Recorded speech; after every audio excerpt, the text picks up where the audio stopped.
ठीक है ठीक है।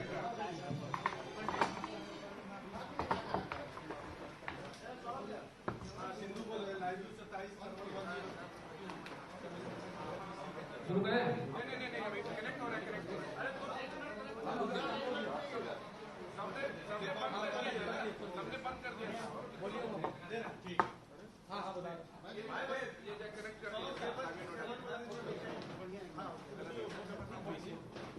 हो गया। हम सबके बीच भारत सरकार के वरिष्ठ मंत्री आदरणीय रविशंकर प्रसाद जी हैं, जो हम सबको ब्रीफ करेंगे वार्ता में। हमारे साथ मीडिया प्रभारी अशोक भट्ट जी हैं और राजीव रंजन जी। मैं आग्रह करता हूं आदरणीय मंत्री जी से कि आप सबको संबोधित करें। इससे बोलना।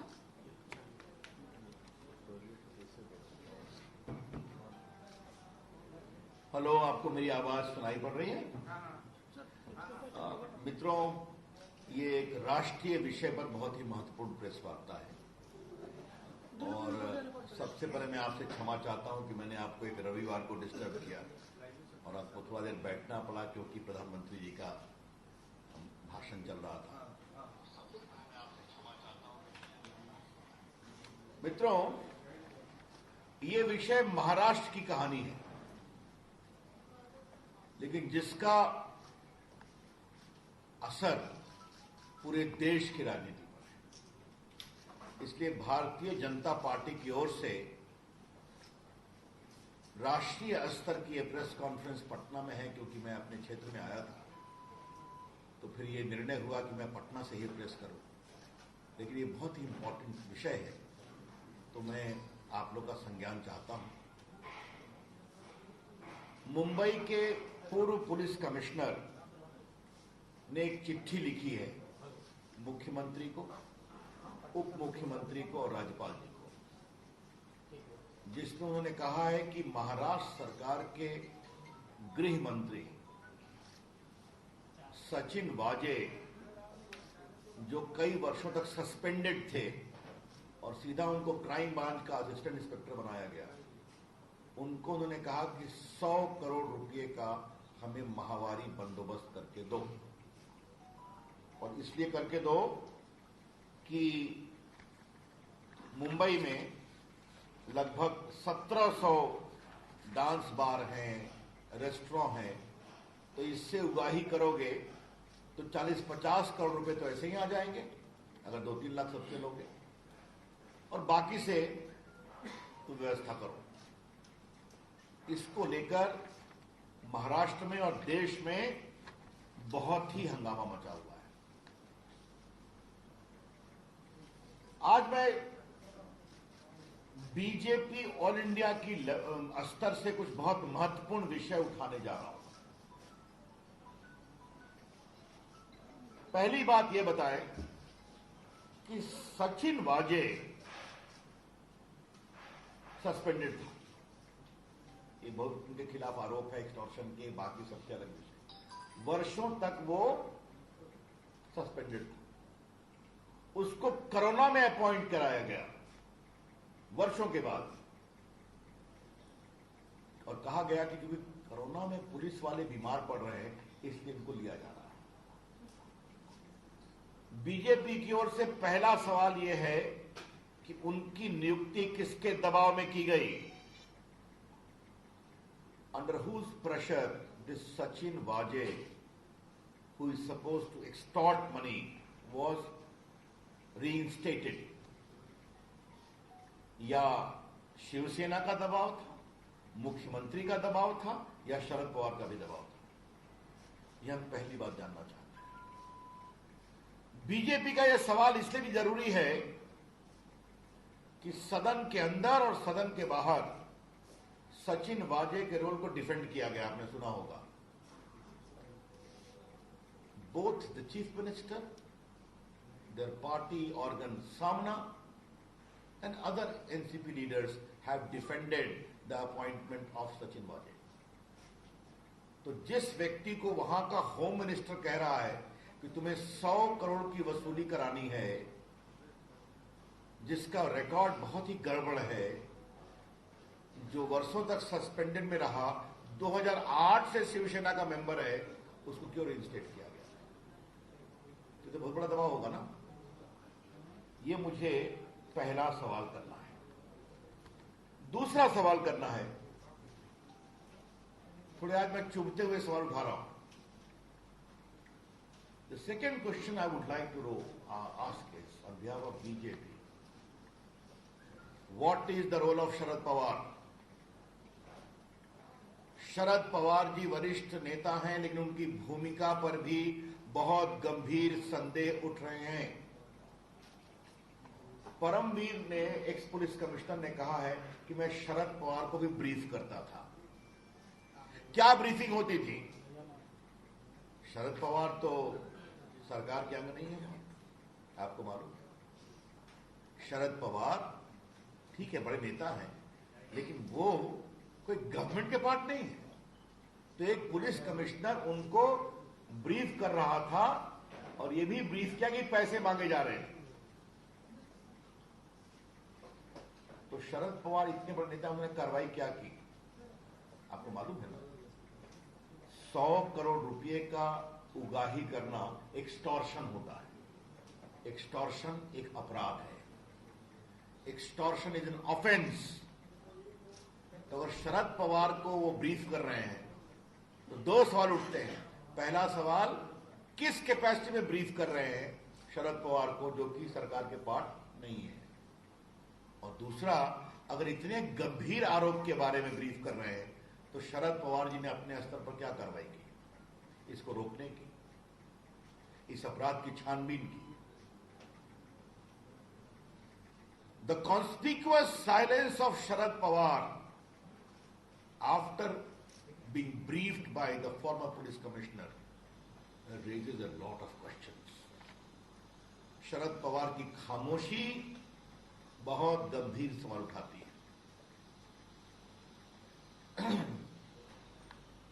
परमवीर पुलिस कमिश्नर रहे। मुंबई एक महत्वपूर्ण स्थान है। उन्होंने उद्धव ठाकरे को चिट्ठी लिखी और यह भी कहा कि हम उनको भी बता रहे थे। उद्धव ठाकरे की शांति क्या कहती है? वो मुख्यमंत्री है ना। और उद्धव ठाकरे की खामोशी और सदन के अंदर विधानसभा और विधानसभा के बाहर उनका सचिन वाजे को डिफेंड करना, ये और गंभीर सवाल उठाता है। आपको मालूम है पत्रकार मित्रों कि सचिन वाजे की हैसियत क्या है? असिस्टेंट पुलिस इंस्पेक्टर, जिसको क्राइम सीआईडी का इंचार्ज दिया गया। ये भी अपने आप में आश्चर्य है। मतलब एक असिस्टेंट पुलिस इंस्पेक्टर की इतनी कुवत है कि उसको एक तरफ सीएम डिफेंड करता है सदन के अंदर, और होम मिनिस्टर कहता है कि तुम 100 करोड़ रुपया हमें उगाही करके दो। It is indeed a very very serious matter. But a simple assistant inspector of police is sought to be defended by the chief minister inside the house and outside. Normally who does it? The SP? The DSP? The chief minister is defending an assistant police inspector, and the home minister is asking him, please extort 100 crore for me every month. ये विषय बहुत ही गंभीर है, और जिनकी मैंने चर्चा की है इसकी बहुत ही ईमानदार गंभीर जांच जरूरी है। The BJP would like to demand for an honest, transparent, fair investigation by an outside agency is important. तो उसमें कई की भूमिका की चर्चा होगी। शरद पवार की भूमिका आएगी, पुलिस कमिश्नर की भूमिका आ सकती है, होम मिनिस्टर की भूमिका आ सकती है, मुख्यमंत्री से कई सवालों का समाधान जरूरी होगा। ये कौन जांच करेगा? तो ये बात मुझे कहनी है। चौथा सवाल मुझे उठाना है, और ये बहुत इंपॉर्टेंट सवाल है। सचिन वाजे को 100 करोड़ रुपया की उगाही करने की जवाबदारी देते हैं गृह मंत्री। उससे और कितने गंदे काम कराए गए हैं? The BJP would like to know that what more dirty work have been sought to be done through the ugly face of Sachin Waje, ये भी हम जानना चाहेंगे।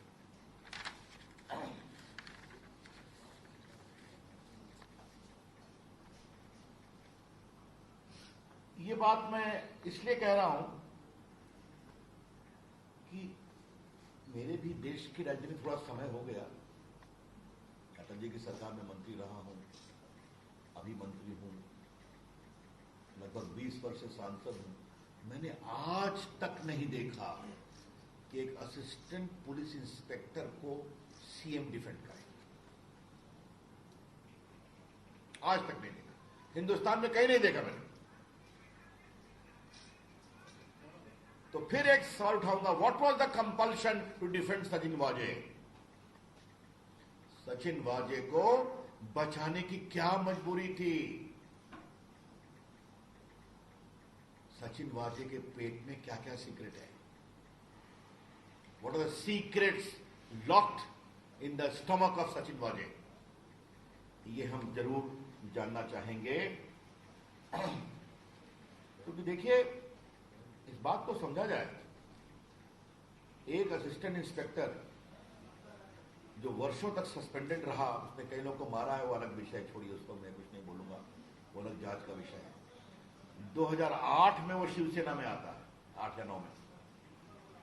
कोरोना में उसको रीइंस्टेट करते हैं और उससे गलत कामों की श्रृंखला शुरू होती है। This conspiracy is wide spread. ये पूरा षड्यंत्र बहुत वाइड स्प्रेड है, ये मैं आपसे कहना चाहता हूं।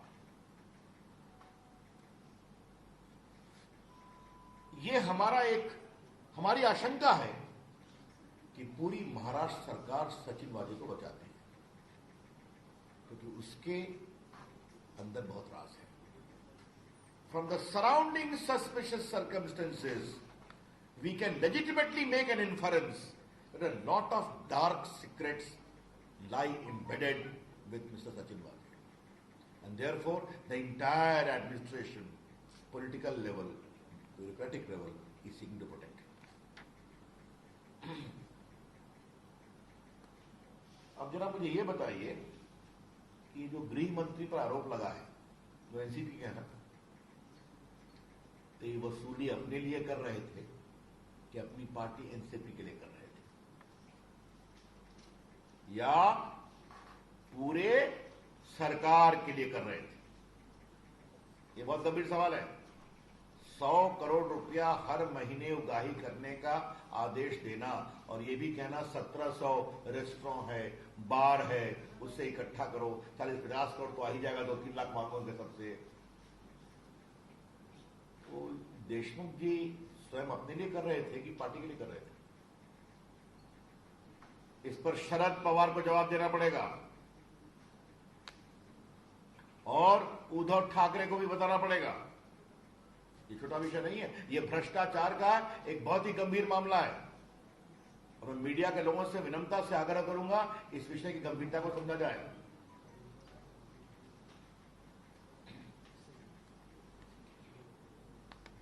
इससे एक और बड़ा गंभीर सवाल उठता है। 100 करोड़ टारगेट था मुंबई से, तो कृपया करके उद्धव ठाकरे, शरद पवार जी बताएं कि पूरे महाराष्ट्र का टारगेट क्या था? You know, Maharashtra is an affluent state of the country, जहां नागपुर है, जहां मुंबई है, जहां पुणे है, जहां जलगांव है, मुझे बताने की जरूरत नहीं वहां कितना अधिक ट्रेड, इंडस्ट्री, कॉमर्स होता है। तो अगर 100 करोड़ का टारगेट खाली मुंबई का है, तो पूरे महाराष्ट्र का टारगेट क्या था? यह भी देश को बताना जरूरी है।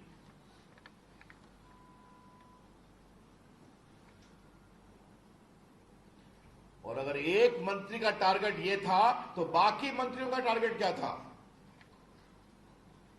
If this is the target by the Home Minister, then what was the target by the other ministers? ये लूट की पराकाष्ठा है। एक शब्द, ये करप्शन नहीं है, इसे कहते हैं ऑपरेशन लूट। सरकारी तंत्र का दुरुपयोग करो और जनता के पैसे लूटो, ये उसका टेक्स्ट बुक केस है।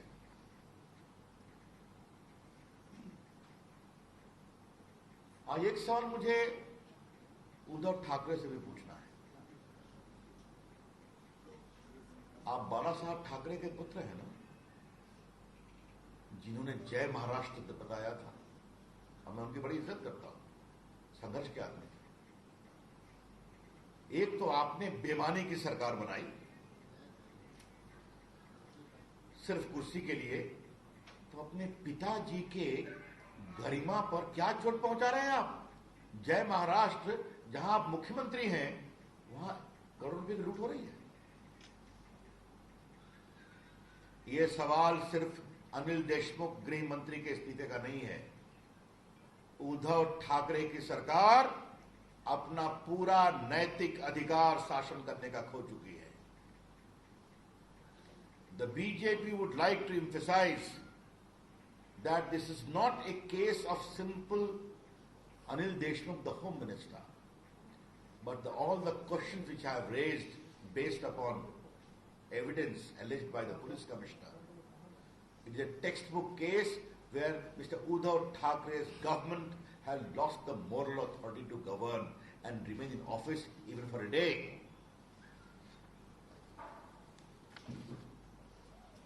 भारतीय जनता पार्टी इस विषय को बहुत गंभीरता से उठाएगी और महाराष्ट्र में सड़कों पे आएगी। ये छोटा विषय नहीं है। क्या कहते हैं? आघाड़ी कहते हैं ना, आघाड़ी, महाआघाड़ी कहते हैं ना, महाआघाड़ी, धन्यवाद। तो इसे कहते हैं लूट की महाआघाड़ी। ये शासन की महाआघाड़ी नहीं है, लूट की महाआघाड़ी है। It is not a Maha Aghadi for governance, for welfare, for development. It is a Maha Aghadi for लूट इन महाराष्ट्र। ये कमाल का मॉडल है साहब। भ्रष्टाचार की लड़ाई लड़ने में पटना के पत्रकारों को मालूम है मेरी कुछ भूमिका रही है बिहार में। वहां भी कई मॉडल था, चारा घोटाले में, अलकतरा घोटाले में। ये तो कमाल का मॉडल है साहब। ऐसा मॉडल बहुत कम देखने को मिला है, इसलिए इसे हम बहुत ही गंभीरता से लेते हैं। और मीडिया के लोगों से मेरी विनम्र प्रार्थना है, कृपया करके इस विषय को गंभीरता से लें। देश की मीडिया ने भ्रष्टाचार को एक्सपोज करने में बड़ी भूमिका निभाई है और आज आपके लिए अवसर है कि जब इतने बड़े लूट का एक कुत्सित उदाहरण सामने में आया है, अगली example, please examine it properly and continue to report for the country. Thank you. That's all from me. Any questions? Ravishankar ji, केंद्र में आपकी सरकार है, वहां जांच करवाएंगे क्या? अब ये विषय शासकीय स्तर पर लिया जाएगा। एनआईए तो जांच कर रही है। वो जो घटना हुई है टीला के सामने में और एक जो गाड़ी को अंदर मारा गया, देखते हैं सब। उन्होंने मिस्टर वाजे को भी गिरफ्तार किया। ये तो नई कहानी है ना, देखते हैं। सीबीआई को भी देखिए। पॉलिटिकल पार्टी के जो कार्यकर्ता है वो सरकार में आ सकते हैं क्या? वो दोबारा भी शेक हो सकते हैं? पॉलिटिकल वो 2008 या 9 में जैसा आपने बताया कि शिवसेना की सदस्य हो चुकी, उसके बाद पुनः सरकार में क्या? ये सरकार, ये सवाल आप मुझसे मत पूछिए। ऐसा है, सिंपल सी बात है। अब लीगली वो नहीं आ सकते। वो दिखा देंगे को इस्तीफा दे दिया उन्होंने नेशनल द्वारा से, उधर रिकॉर्ड भी बना सकते हैं। लेकिन ये तो अपने आप में बड़ा अजूबा है ना कि कोरोना काल में क्योंकि पुलिस वालों की कमी है, इसलिए उनको बना दिया और बना करके असिस्टेंट इंस्पेक्टर को सीधा पूरा क्राइम का इंचार्ज बना दिया मुंबई में। और बाकी उनकी कहानी तो मैं बता ही चुका हूँ। परमवीर सिंह और सचिन वाले ugliest face would be determined in inquiry, fair inquiry. Not only these two, who were their patrons. Paramvir Singh was ugliest, but right now Who? Paramvir Singh police commissioner. Sushant Singh Rajput के केस में उनकी बहुत फजीहत हुई। देखिए ऐसा है, उनकी फजीहत तो सब जानते हैं, लेकिन अभी तो वो पुलिस कमिश्नर ने इतना बड़ा आरोप लगाया है कि वाजे ने हमको आके बताया कि मंत्री जी ये मांग रहे हैं, तो ये सारे की जांच तो होनी चाहिए ना। Sir, Uddhav Thackeray being silent on this whole issue and Sharad Pawar being briefed by Anil Deshmukh and Ajit Pawar and all those, does it show that Sharad Pawar was in fact running the government and this whole extortion racket which was running, Sharad Pawar had every information? I can only tell you Sharad Pawar ji has a lot to answer. Who runs the government of Mr. Thackeray is none of my concern. But the pure question of constitutional propriety is, how was a police commissioner briefing such a serious issue to Mr. Pawar? And what action did he take? Did he report the matter to the police? It is serious.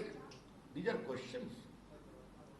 But Paramveer had already sent a message to the Chief Minister. He had informed Chief Minister about everything. But despite that, everyone being silent on this thing, does it mean that everyone was hand in glove with this and this extortion was... Their silence raises a lot of questions. Sir CBI से जांच कराएंगे, दो मोटो आप लोग देंगे sir? देखिए, अभी जो देश का कानून है, एनआईए की जांच तो हम कर सकते हैं राष्ट्रीय सुरक्षा के दृष्टिकोण से, लेकिन सीबीआई की जांच के मामले में राज्य की सहमति जरूरी होती है या फिर कोर्ट का आदेश। समझते हैं, हम फेडरल प्रिंसिपल का सम्मान करते हैं, लेकिन अगर उद्धव ठाकरे चाहते हैं कि दूध का दूध पानी का पानी हो, तो उनको स्वयं सीबीआई को ऑफर करना चाहिए। That's all. Thank you. Namaste.